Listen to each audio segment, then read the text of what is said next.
Hi യാർ, welcome back to Sana's channel. ഇന്നത്തെ recipe നോമ്പ് തുറക്കുന്നവർക്കും അല്ലാത്തവർക്കും കഴിക്കാൻ പറ്റാവുന്ന ഒരു കിഡിലൻ സ്നാക്കാണ്. അപ്പോൾ ഇതിൻ്റെ പ്രിപ്പറേഷൻ കണ്ടാലോ?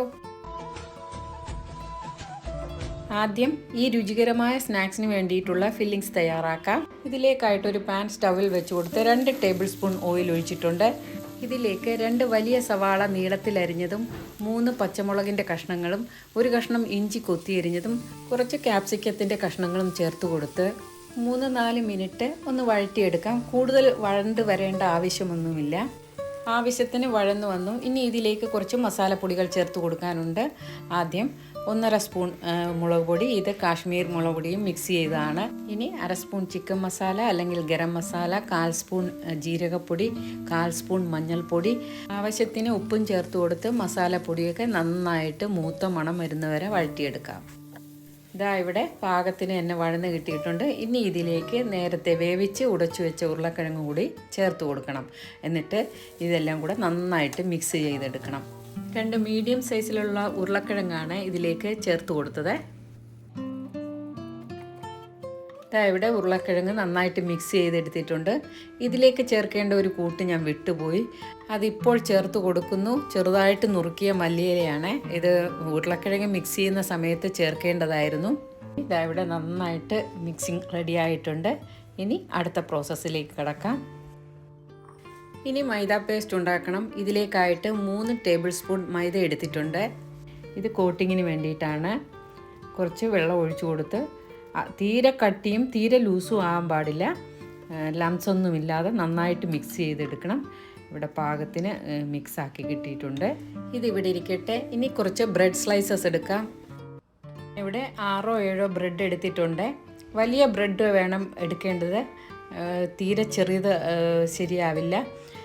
എനിക്ക് തീരെ വലിപ്പമുള്ളത് കിട്ടിയില്ല. എന്നാലും മീഡിയം സൈസിലുള്ള ബ്രെഡാണ് കിട്ടിയത്. അപ്പോൾ ഇതിൻ്റെ സൈഡ് ഭാഗങ്ങളൊക്കെ കട്ട് ചെയ്ത് മാറ്റണം. കട്ട് ചെയ്ത് മാറ്റിയത് കളയണ്ട. അത് ബ്രെഡ് ക്രംസ് ഉണ്ടാക്കാനായിട്ട് മാറ്റി വയ്ക്കാം. ഈ സ്നാക്സ് ഉണ്ടാക്കാനായിട്ട് 3 മുട്ട പുഴുങ്ങി വെച്ചിട്ടുണ്ട്. അത് ചെറുതായിട്ട് സ്ലൈസ് ചെയ്തെടുക്കാം. സ്ലൈസ് ചെയ്യുന്ന വീഡിയോ റെക്കോർഡ് ആവാത്ത കാരണം ഇവിടെ ചേർക്കാൻ പറ്റാതായി. ഇനി ഓരോ ബ്രെഡ് സ്ലൈസസും എടുത്ത് ഇതുപോലെ ചപ്പാത്തിക്കുഴലിൽ പരത്തിയെടുക്കാം. ഇങ്ങനെ പരത്തിയെടുക്കാൻ കാരണം ഇതിൻ്റെ കട്ടി കുറഞ്ഞു കിട്ടാൻ വേണ്ടിയിട്ടാണ്. ഉള്ളിൽ ഫില്ലിങ്സ് വെച്ചിട്ട് മടക്കുമ്പോൾ ശരിക്ക് മടക്കാൻ പറ്റാതാവും. അതുകൊണ്ടാണ് കട്ടി കുറച്ച് പരത്തിയെടുക്കുന്നത്. ബാക്കി എല്ലാ ബ്രെഡ് സ്ലൈസസും ഇതുപോലെ തയ്യാറാക്കി വെച്ചിട്ടുണ്ട്. ഇനി ഓരോ ബ്രെഡ് സ്ലൈസസും എടുത്ത് അതിൻ്റെ കോൺ ഭാഗം നോക്കി അവിടെ കുറച്ച് ഉരുളക്കിഴങ്ങിൻ്റെ കൂട്ട് പകുതി വരുന്ന രീതിയിൽ കട്ടി കുറച്ച് പരത്തി കൊടുക്കണം. ഇതാ ഇവിടെ കാണിച്ചിരിക്കുന്നത് പോലെ. ഇനി ഇതിൻ്റെ മുകളിലേക്ക് 2 മുട്ടയുടെ സ്ലൈസസ് വെച്ച് കൊടുക്കാം. മുട്ടയുടെ പകുതി ഭാഗം കട്ട് ചെയ്തും നിങ്ങൾക്ക് ഉണ്ടാക്കാൻ സാധിക്കും. പക്ഷേ അത് പെട്ടെന്ന് ഇങ്ങനെ മടങ്ങി കിട്ടുകയില്ല. അതുകൊണ്ടാണ് സ്ലൈസ് ചെയ്ത മുട്ട വെച്ച് കൊടുക്കുന്നത്. ഇനി ഇതുപോലെ സമോസ ഷേപ്പിൽ മടക്കി വെച്ചതിന് ശേഷം സൈഡ് ഭാഗമൊക്കെ ഒന്ന് വിരൽ വെച്ച് നിരപ്പാക്കി കൊടുക്കണം. പൊട്ടറ്റോ ഫില്ലിങ്സ് ആയതുകൊണ്ട് മടക്കി വെക്കുമ്പോൾ തന്നെ അത് ഒട്ടിയിരുന്നുകൊള്ളും. മടക്കുമ്പോൾ സൈഡിലൊക്കെ പൊട്ടറ്റോയുടെ കൂട്ട് വെളിയിൽ കാണാം. അതിന് കുഴപ്പമൊന്നുമില്ല. ഇത് ഡബിൾ കോട്ടിങ് ചെയ്യുമ്പോൾ നന്നായിട്ട് കവർ ചെയ്തെടുത്താൽ മതി. ആദ്യം മൈദ പേസ്റ്റിൽ മുക്കിയെടുക്കുകയും പിന്നെ ബ്രെഡ് ക്രംസിൽ കവർ ചെയ്യുമ്പോൾ പെർഫെക്റ്റ് ആയിട്ട് കിട്ടിക്കൊള്ളും. ഇതാ ഇവിടെ 2 തയ്യാറാക്കി കാണിച്ചിട്ടുണ്ട്. ബാക്കിയെല്ലാം ഇതുപോലെ തയ്യാറാക്കാം. ഇനി കോട്ട് ചെയ്യാം. ഇതിലേക്കായിട്ട് കുറച്ച് ബ്രെഡ് ക്രംസ് എടുത്തിട്ടുണ്ട്. ഇനി കൂട്ടുവെച്ച ഓരോ ബ്രെഡ് പീസസും എടുക്കാം. അത് മൈദ മിക്സിങ്ങിലേക്ക് മുക്കണം. ടിപ്പ് ചെയ്തെടുക്കുമ്പോൾ കൂടുതൽ സമയം അതിൽ മുങ്ങിക്കിടക്കരുത്. പെട്ടെന്ന് തന്നെ എടുത്ത് ബ്രെഡ് ക്രംസിൽ കവർ ചെയ്തെടുക്കണം. കൂടുതൽ നേരം മുങ്ങിക്കിടന്നാൽ അത് പൊടിഞ്ഞു പോകാൻ സാധ്യതയുണ്ട്.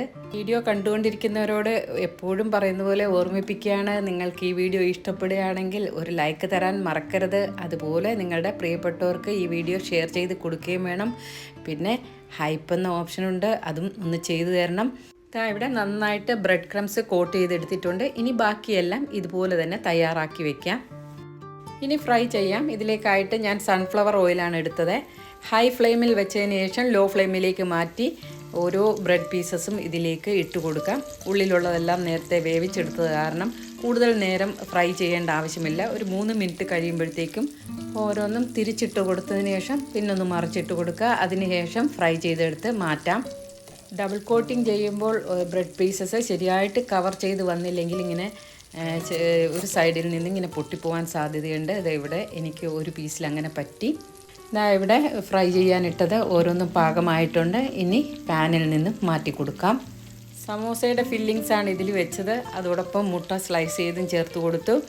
അപ്പോൾ ഇതുണ്ടാക്കാൻ വേണ്ടിയിട്ട് മാവ് കുഴയ്ക്കേണ്ട, പരത്തണ്ട, അതുപോലെ സമോസ ഷീറ്റ് വാങ്ങിക്കേണ്ട. ഇതുപോലെ ഒറ്റ ബ്രെഡ് പീസിൽ തന്നെ തയ്യാറാക്കാവുന്നതാണ്. ആദ്യത്തെ ബാച്ച് ഫ്രൈ ചെയ്തെടുത്തു. ഇനി അടുത്ത ബാച്ചും ഇതുപോലെ ഫ്രൈ ചെയ്തെടുക്കാം. ഇതൊരു കിടിലൻ സ്നാക്കാണ്. നിങ്ങൾക്ക് തീർച്ചയായിട്ടും ഇഷ്ടപ്പെടും. ഇതിൻ്റെ ഒരൊറ്റ പീസ് മാത്രം മതി വയറ് നിറയാൻ വേണ്ടിയിട്ട്. അപ്പോൾ ഇഷ്ടപ്പെട്ടവർ തയ്യാറാക്കി നോക്കുക.